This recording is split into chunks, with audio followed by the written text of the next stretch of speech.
Everyone is literally telling you to be authentic on YouTube, but they're wrong. I'm not saying be fake, but the whole concept of having one authentic self is actually a complete bullshit because it doesn't exist. And what is authentic self anyway? People stress about being authentic in front of camera, but which authentic self are you talking about? Because think about it, you're not the same person with your parents, with your friends, with your boss, or with your partner. But the thing is that every version of you is authentic. A lot of people feel like they're performing in front of the camera, but your YouTube persona is just another version of you. And also a lot of people feel weird about talking to the camera, which is absolutely normal because you're talking to a literal lens. Like, of course it is weird, but you will get used to it. Your YouTube persona isn't fake, it's just another version of you. And I know this personally as a YouTuber, and I know a lot of YouTubers that are completely different in real life than how they present themselves in their channel. But it's not a bad thing, it's actually very normal. And look, I can tell you all this about personas and how it's normal, but when you actually sit in front of the camera, none of this logic actually matters. You know why? Because even if you intellectually understand there is no authentic self to betray, your ego doesn't give a shit about theory. Which brings me to the second thing that I wish I knew, which is you will learn how big your ego is. You have to accept the fact that you're gonna look stupid when you start a YouTube channel. And I'm not going to encourage you saying that, oh, you will never look stupid, it's gonna be fine from the beginning. No, it won't be fine.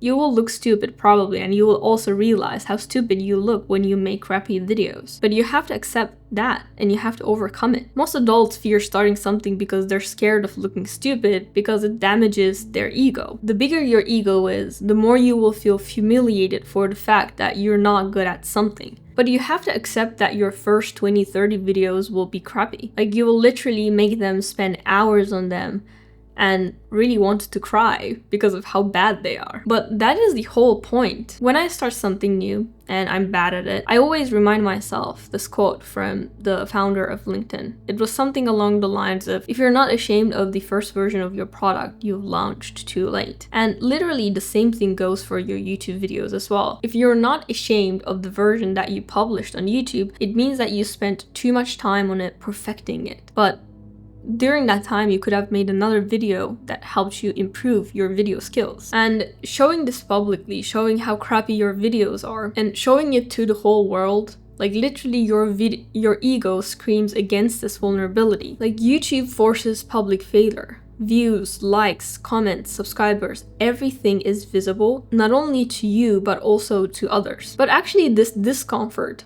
is literally the thing that is gatekeeping the success. The fact that it's hard is actually something we should be thankful for. Because if it was easy, everyone would do it. And if everyone could do it, it wouldn't be actually valuable or desirable. The difficulty is the gatekeeper protecting the reward. So accept the fact that it is hard, you have to look stupid, and it will damage your ego and you will want to quit, but that is the exact reason you have to keep going. Because that's the reason why most people quit when they start their YouTube channel and get like 5 views, and then their ego feels so vulnerable that they quit it because they can't stand looking stupid. But that's the exact reason you have to keep going. Which brings me to the third thing that I wish I knew, which is people will talk from your back and they might say bad things about you. But it's okay. And if you can't tolerate that, you're not meant to be a YouTuber, or you're not built for that, or maybe it's not the time. Let me explain myself. This is actually kind of controversial, but if your desire to become a YouTuber isn't greater than how scared you're to be judged, it might not be the time for you to do YouTube right now. Like, I watched Ali Abdaal's video, where he was saying that basically nobody gave a shit when he started his YouTube channel. I was afraid people were gonna judge me, and then I started making videos and I realized no one cares. No one cares. People are busy with their own lives. But I feel like he was quite lucky, because in my experience, a lot of people around me, like my other YouTuber friends and also myself, got actually made fun of when we started YouTube. You know, like, I remember even in high school, people would talk positively to my face saying that, oh, like, I love how you're so brave, I like your YouTube channel, keep going. But then they would talk from my back. Like, I learned afterwards that they were saying things like, oh, who does she think she is? Or oh, her videos are so crappy, she's not getting a lot of views, blah blah blah. So it actually happens, and people will actually talk from your back. But if it's going to stop you from making videos because other people judge you for that, I'm really too sorry to break it to you. And this is very controversial things to say, and maybe I'm supposed to encourage you to keep making videos, but it actually means that you don't have the thick skin to be a YouTuber at right now in your life. Because when you actually succeed and when you actually become a YouTuber, people will say shitty things about you. People will make lies. People will make up things about you, and people will judge everything that you do. For example, there's even a YouTuber that is questioning my ability or the fact that I'm a polyglot, and he's basically saying that he's faking Japanese. Hello, I'm a native speaker. Like the skill that you're supposed to judge is my English, not my Japanese skills. You know, I'm a native Japanese and Turkish speaker, and he was saying that I was lying that I'm fluent in Japanese and he thought that I'm American. Like, hello? Like, what are you talking about? I didn't even grow up in US. Like, what are you talking about? I didn't even get English education. You know, I didn't grow up in an international school or anything like that. What are you talking about? And also, even though like majority of the people will be probably nice to you in the comment section, you know, if I would go through all the comments that I have, there will be always at least one comment that is negative about me. There's always someone picking up something that they don't like about you and talking about it and discussing about it, and it is fine. Like, you're going to do this for a living, so if you're not fine with it from the beginning, then I'm sorry, but it might not be the time for you right now. And it's discouraging, I know, but it's the truth. But you have to be like okay with it. You either need to accept this and be okay with the fact that not everyone likes you and some people genuinely dislike you, or accept the fact that it's not for you, or, you know, work on this and develop the skill. You can always work on the skill and develop the courage to be disliked and what other people think of you. But don't forget, like, some people will not like you and you're not likable to everyone, and it's completely fine. Accept it and get over the fact that, okay? Your ego will hurt. The fact that some people dislike you and they show it publicly, your ego will get damaged, but it's fine. It's part of the process. Don't be a people pleaser. It's one of the things that you need to know. Another lesson that I wish I knew before I get started is actually it takes more time than you think to improve, and not for the reasons that you think. There's so many moving parts you need to get good at, and you probably suck at all of them if you don't have any experience in making videos. You know, scripting, filming, editing, thumbnails, titles, hook, idea generation. Each one of it is actually own skill, right? And you also expect to be good quickly, especially the older you are, the more you expect to get good at something, in my opinion. But it actually takes video after video after video to actually get good and even figure out what you want to create about. And each bad video hurts actually more of your ego because you're putting all this time and all this hours, but your craft is not getting better. And even if it gets better, no one is watching it. So you're feeling humiliated. You know, the fact that it actually takes time is not necessarily only for skill development, but it's also for your ego dissolution and accepting a lot of hard truths that you don't want to accept. Learning about new areas that you actually suck and not good at, and accept the fact that you're not good at it, and like actively put in a lot of work and practicing this publicly. It is way harder than you think, and it will also take a lot of time, not only to get used to this practice, but also to really improve your skills. Like, it takes time. A lot of people assume that it's maybe gonna take a month or so, but no, it's literally years of practice. And the time you spend on a video will not always correlate with how many views you'll get, and it's hard to accept this, but you'll also get used to this with time. You know, you might spend like 100 hours on a video and it might get like 10 views or something, and then you're like, oh, fuck this. And then you spend 10 hours on a video and it suddenly gets 100k views. And you're like, what the hell? Like, what is going on? What am I doing wrong? But it always happens, and you'll learn to accept it.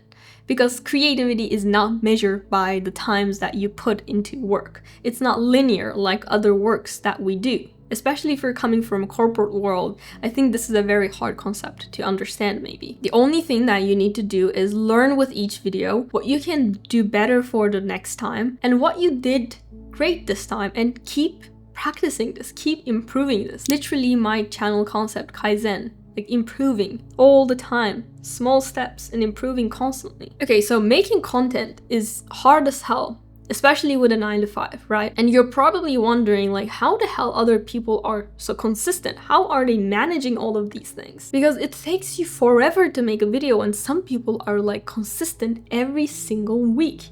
How? My biggest tip for you to overcome this and actually be consistent with the 9 to 5 is outsource what doesn't require your unique input. For most creators, it's editing. And for that, I want you to recommend a tool called Glink. So what I basically want you to do is film yourself talking through your talking points. You can use a script or not use scripts at all and only use talking points. I used to write like full word by word scripts, but now I just do talking points because I think it feels more natural and it feels more like a conversation. So anyway, I'm doing talking points. And I want you to film yourself basically going through them. And then what you do is that you take the clip that you're talking, right? And you're probably rumbling, you're probably saying a lot of things like wrong. And then what you do is that you take this clip and you put it to Glink. And what Glink does is that it removes all the arms, all the pauses, all the mistakes that you've done. Basically, it removes all the parts that you would normally need to remove it manually. It does it for you automatically. And within few minutes, it basically gives you a clean base to work with. And what you do is that Glink gives you also the transcript of the video of this clean base. You copy it and then paste it to ChatGPT or Cloud, my favorite AI, and ask for B-roll shots so that you can make your videos more visual, and it will give you the list of B-rolls you need. And then you film those B-rolls and you put them on top. You can also ask AI where to put those B-rolls, etc, etc. So it will give you the timeline as well. It's literally that. This is going to save you hours and hours of time when it comes to editing videos and making videos. To be honest, like, it's one of the easiest ways to make your videos engaging without spending more time. The thing that I like about Glink is that it's built specifically for YouTubers like us, so it actually understands the needs for creators. It can save you so much time and will help you focus on the creative part of your video and improving your skills actually, rather than spending hours and hours and hours on editing. If you want to work smarter and not harder, I highly recommend Glink AI. You can get it now by clicking the link in the description below or in the pinned comment, and thank you Glink AI for sponsoring the portion of this video. Now let's talk about the fifth thing that I wish I knew, which is true creativity doesn't exist. You might be feeling, what the hell? What are you talking about, right? Is it like being creative your whole job? Let me explain myself. So what is creativity anyway? Right? Like, a lot of people think creativity as creating something out of nowhere, like coming up with something in your own.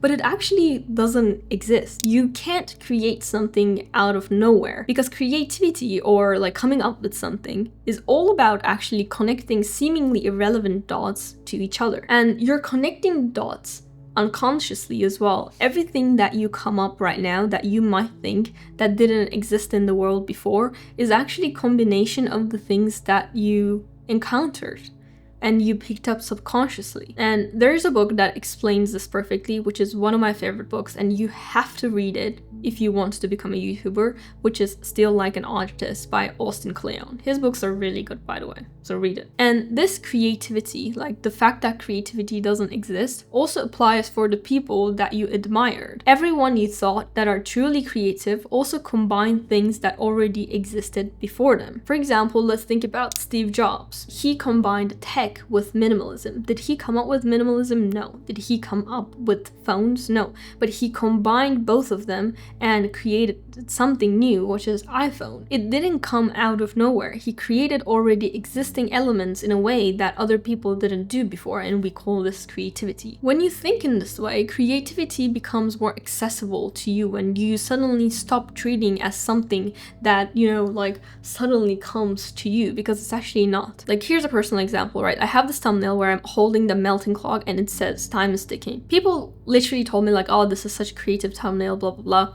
But it is actually literally inspired by Salvatore Dali's The Persistence of Memory. When I saw that painting as a kid, like, it literally scared the shit out of me. The time melting away, I felt like it's really out of my control and I can do nothing about it. And no matter how hard I'll try, I will never be able to stop the time and my life will pass. That's like literally the thing that 10-year-old Rudy thought when she saw that picture, when she saw that piece of art, okay? I mean, it's not Dali's like concept or anything, but it's what I felt, and I remembered that feeling when I was trying to come up with a thumbnail for my video. So, like, for a YouTube video that where I talk about how people are feeling like they're not controlled in their own time and how to be productive, I remembered that art and I remembered how I felt, almost like time is melting in my hands and I have no control over it. So I took that element and combined it with a YouTube productivity video. Salvatore Dali probably never expected that it will be used in a YouTube thumbnail after years, his death. But here we are. Dali wasn't also being original as well. Like he said, those melting watches were actually inspired by camembert. Camembert? I don't know, in Japanese we say camembert. Camembert. I don't know. Cheese melting in the sun. So it also didn't come out of nowhere. Like the cheese was the inspiration source, It can be anything. So how can you be more creative, or how can you develop the skill of connecting seemingly irrelevant dots? There's actually a formula for this. The further apart the dots that you're connecting, the more creative you will perceive from other people. So the more you expose yourself to different types of media, like content and genres, the more chance you're actually giving yourself to come up with something that is perceived creative, because they are far away from each other. And to do this, you need to consume outside of your niche, whether that's books, whether that's magazines, whether that's newspaper or movies, or I don't know, like research papers or whatever that is. You have to consume outside of your niche. That's why, for example, I actually even started reading fiction books, even though I majority of the time talk about self-improvement, productivity, and ADHD. And the reason for that is sometimes a conversation from a novel literally becomes like the phrases that they use becomes a title for my video, or how the author pictures that situation actually gives me ideas for a thumbnail. And sometimes the music, a lyric of the music actually became a hook for my video. And I want to play like the first section of this video. What if we have that kind of attitude? The car's repossessed. Nobody believes in you. You've lost again and again and again. The lights are cut off, but you're still looking at your dream, reviewing it every day, and say to yourself, it's not over until I win. For example, this video's hook, right? I listened to this music. There was like a mix when I was at the gym and I thought, oh my God, this would make such a good hook, and I used it. So by doing this, you will be able to connect seemingly irrelevant dots more and more and more together. And when you actually stop consuming media outside of your niche, and when you stop developing this creative sense, your content will get repetitive, okay? Because if you only watch YouTube and only get inspiration from YouTube, it means that you have a limited dot library. Wait, my literally light died off, but anyway. And you can also notice this from my content as well, that like if you would go through my content library, you'll see some periods of time I'm like repeating the same topic again and again and again, and the title and thumbnail also looks the same. It's the time where I stop developing this creative sense and it manifests itself. So your uniqueness is literally your unique combination, and everyone is connecting the dots differently. This is actually hard to accept because it also hits your ego. I don't know why I'm talking about ego so much today. I'm obsessed with ego these days. Anyway, we all really want to believe that we are special, creative geniuses, but we're not. We're just remixing the things that existed before. And it's actually fine, because once you accept that true creativity doesn't exist, you can focus on collecting more dots to connect. And you also stop seeing other people's like creative gods, because they're not. Yes, it might be like a unique combination, but it's not the true creativity that a lot of people talk about, okay? Okay, my light is back. Okay, lesson number 6, stop looking for peace, accept the anxiety. You might be thinking like, if only I had X numbers of subscribers and this amount of views for every video, I would never worry about anything. I would just create freely. It's a lie. It never happens. Forget about it. I have like 1.4 million subscribers, right? And I used to get like 300, 400k views on one single video when I was at my peak. And now I get like 100k views per video within a few months, and sometimes less. I made a literally video about my health and over 80,000 people watched it. And I still feel like my channel is dying and I'm going to go out of business tomorrow. Like if you had told me this at the beginning, I would have said like, are you insane? Like you're talking about your health, you're talking about your gut issues, and 80,000 people are watching. Like what are you talking about, right? That's not dying, like you're doing great. But here I am, I'm feeling like a failure because I'm not hitting 400k views anymore. Saying this out loud sounds so stupid. But every YouTuber feels this way, no matter how successful they are. Why is that? Because your baseline adjusts. You get 1,000 subscribers, now you want 10,000. You had 10,000 subscribers, now you want 100K. And then you want 1 million, 10 million. This goes and beyond and beyond and beyond. It never ends. But infinite growth doesn't exist. There will be periods where you explode, periods where you plateau, periods where you stagnate or even maybe decline, like I am right now.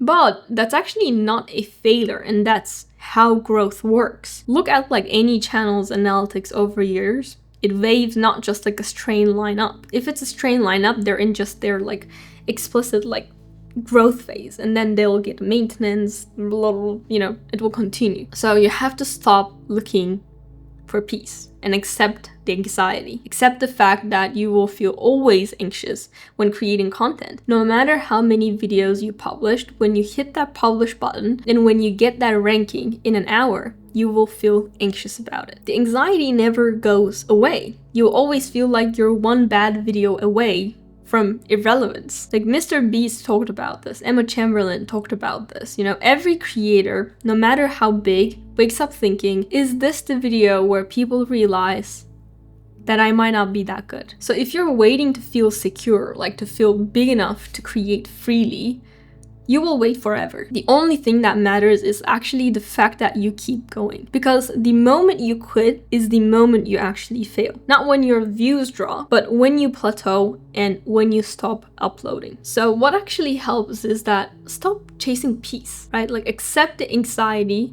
as part of the deal in the creative world. Focus on making content you're proud of, improving with each video, learning from the algorithm's feedback. Don't say like, I'm not gonna look at YouTube Studio because it makes me anxious. Okay, it is okay to feel anxious, accept it, and look at the numbers, look at the click-through rates, try to improve. I'm also telling this to myself. Because my videos like views were declining, I was telling myself I'm not gonna look at it. But why are you running away from it? Accept the reality. The numbers will do whatever they're going to do. Your job is keep showing up and improving and learning from the feedback, not running away from it just because you don't want to feel anxious. It is okay to feel anxious. Okay? Don't look away from numbers because they cause anxiety. That's not the solution. Look at them, learn from them, but don't let them define you. This is the biggest lesson I've learned over the last few months, I would say. Which brings me to the last thing. If you're going to live with this anxiety forever, you better make sure you're making videos you can actually keep making. If you can't sustain the workload of type of a video, it doesn't matter if it gets views or not. Because sustaining a channel where you need to go viral each time is actually deadly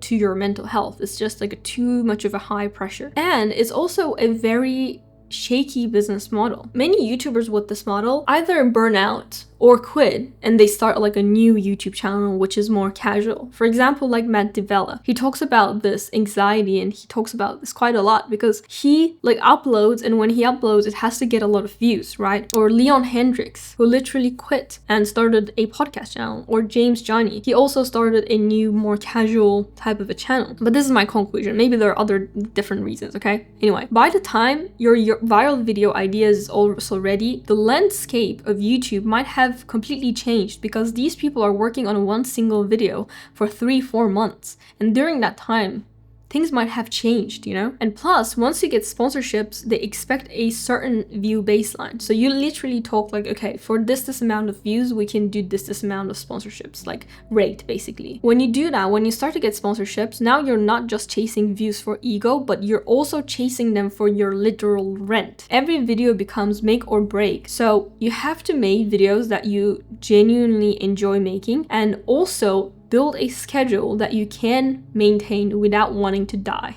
Because that's the only way you will survive long enough to actually succeed. And also, if you go into the route of like one video, like a viral potential, it will also cost a lot of money. So maintaining that in terms of the expenses is also quite a difficult thing. And another thing that is, I think, not talked enough, and this is actually something that I'm trying to work on right now, is the more touch points you have with your audience, the stronger your channel is. A lot of people like compare short form and YouTube, where they say like, okay, with the short form, yes, you like, you know, appear in your followers feed more often, but you only spend few seconds with them. Whereas on YouTube, you have more depth, so you can build more deeper relationships. So, you know, YouTube is better for building a relationship with your audience. But I kind of disagree with that, to be honest. Because when I think about it, sure, I am more like feeling connected towards YouTubers compared to Instagrammers. But if the YouTuber is very inconsistent and they're just appearing to my feed here and there, I forget about them, right? Whereas maybe a shorts creator or a Instagrammer who appears to my feed every single day, I started to kind of like develop a relationship with them, if that makes sense. So in my opinion, the balance is